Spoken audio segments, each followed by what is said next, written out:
Hi everybody, I'm on the edge of our South African garden and our California gardenscapes, and I wanted to showcase this plant behind me. I'm kind of braving the prickles and the bees a little bit because, as you can already see, that's a pollinator magnet. This is 𝘠𝘬𝘠𝑛𝑒vinnii. It's also sometimes still called 𝘠𝑚ahonea-nevinnii. It's a little bit of a botanist dispute still, but I'm going to call it 𝘠𝘠𝘠𝑛𝑒vinnii. And believe it or not, this is an exceedingly rare plant. It only naturally grows in parts of kind of LA to Riverside counties north of us, but happens to thrive in San Diego landscapes. So we've become so fond of this species that we actually have several of them in the garden, 3 alone in our California gardenscapes. So I wanted to showcase this not only because it's rare, but also because it's coming into bloom. Beautiful flowers on a little bit of an interesting shrub with these sparse, prickly leaves. They don't have the big leaves that most mahonias do. This is clearly a plant from a drier place. And that's part of why it's so easy to grow in the gardens here. Believe it or not, even though we have 4 of these in our landscape alone, there's only a couple hundred natural specimens of this species left anywhere in the world.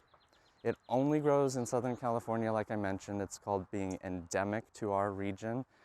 And even though this has been cultivated for 100 years at this point, so Theodore Payne started growing this in a garden setting in 1920, and even though that's been 100 years of cultivation of this rare species, it's still rarer than it should be, given the beauty, the landscape utility. This is an incredible wildlife plant. Not only pollinators, like I mentioned, but birds use this as habitat and protection for foraging.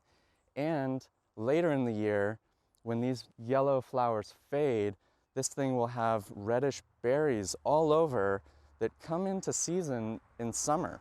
In between the spring seed set and the fall seed set, in our summer, there's not always a whole lot of food around for critters like birds and insects.